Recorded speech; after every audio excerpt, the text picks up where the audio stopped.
Our next and third presenter for our pet care workshop is Sergeant Browning with Fayette County Animal Control Law Enforcement.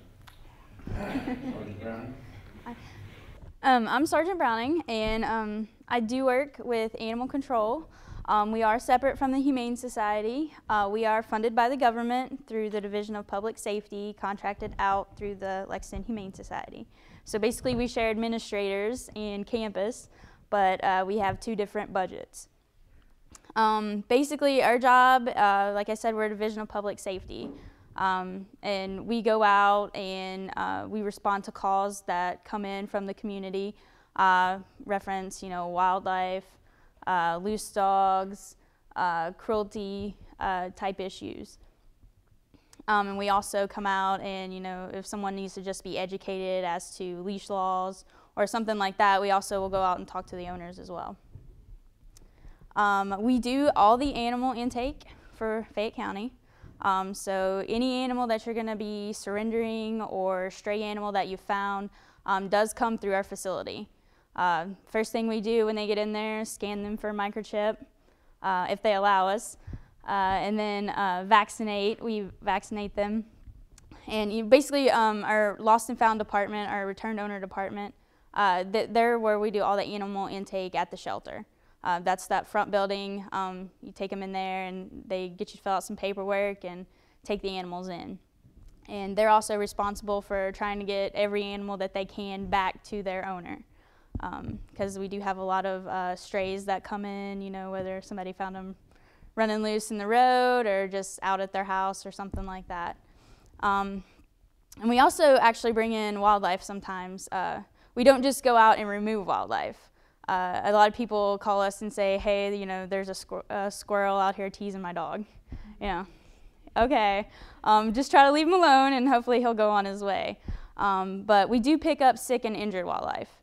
So if you think, for some reason they're acting in a manner that they shouldn't be, we'll come out, take a look, and if we think it needs to be removed, we'll go ahead and do that for you. Other things we do, of course, loose dogs running in the street and stuff like that. And a lot of time we get calls in for, people will say, I've got all these cats hanging around my house, what do I do? There's no leash law for cats in Fayette County, so there's not much we can do about it. If you know where the cat lives, we can go try to talk to the owner, say, do the licensing check. Every animal in Fayette County is required to have both a city license and a rabies tag. And those are supposed to be on a collar at all times. So that is something that we will enforce, and that is a citable offense if we find you and you can't prove that they are current on those things. But generally for cats, a lot of the times, people have a lot of problems with them. They're like, we don't really want them hanging around here. You're always more than welcome, if you can catch them safely, to bring them down to the shelter, or, if you can catch them for us and hold on to them, you can place a call to us and an officer can come pick them up for you. But we do require that they are confined somehow before we go out and pick them up. Let's see. And also, we do try to work in the community. A big part of what we do is education. A lot of times you go out to a house on a complaint or something and the owner just didn't really realize what was going on. Say, they've got a dog that's like a little on the thin side, you'll get him to try to put some weight on the dog or something, educate him as to proper things to do, and if the dog needs medical treatment, then we'll go ahead and give them an opportunity to get that. There are cases, when you go out and something is so severe that we do have to go ahead and seize those animals. And they do go down to the shelter and await a period of time until that owner is prosecuted and it gets down through the court systems. Let's see. And you're speaking of random animals that come in. We actually had a 6-foot boa this morning that Officer Lee brought in. She found him, I guess, out in front of somebody's house, actually. So they called in on him. So if anybody's missing a boa, let them know. No, it actually wasn't. I think it was down in Tate's Creek area or something like that. But we do respond to any type of calls like that. So anytime you guys, feel you need our assistance, go ahead and call us. And if it's not something that we particularly handle, we can direct you to the right people. And having that in mind, you know, we are capable of handling emergency situations, but we're not the people you want to call if you've got an emergency right then. You're going to want to dial 911 because our units are not equipped with lights and sirens. Okay, we're at the mercy of traffic just like you guys are. So if someone calls in a complaint, you know, we do respond priority first. You know, if somebody says, hey, there's a dog out here snapping, biting, chasing people, you know, we're going to respond to that before we go look for a loose dog somewhere. So we try to get there as quickly as we can, but anytime that you do have an emergency, you're going to want to call the Lexington Police Department. And then touching on the pooper scooper law, which everybody's been talking about, that is actually handled by the Lexington Police Department. They do not enforce it. Basically, our advice, you know, they're going to send you right to us. The second you say animal, and they're going to send you right to us. But they are actually responsible for enforcing it. However, if you don't see it, you can't enforce anything. So basically what we tell people to do is to document it, you know, whether you can catch somebody on video or anything like that, and basically it'll be up to you to go down to the county attorney's office and file a charge against them.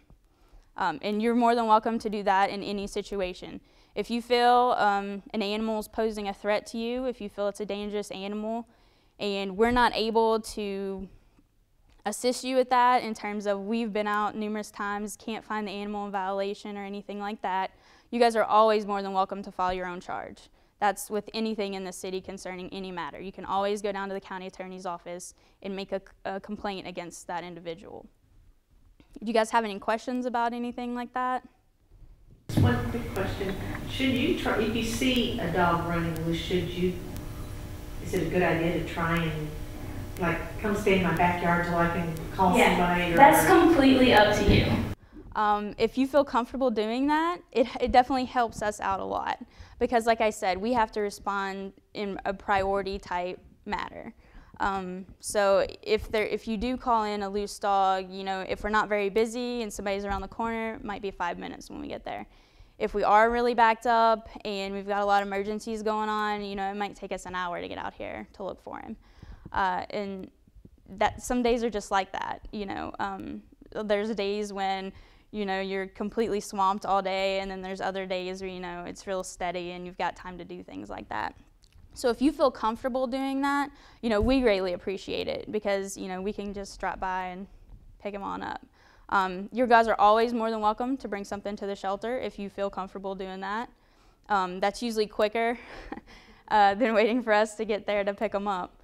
And we do have several units out in the community. We have about 10 officers staffed. And there is an officer available 24 hours a day. After 6 o'clock, we go to an answering service, and they respond to emergency calls after that time. Everything gets forwarded through that service to an officer. And after 11:30, all calls go to the police department, and if they respond and request our assistance, an officer will come out as well. So there is an officer on duty 24 hours a day.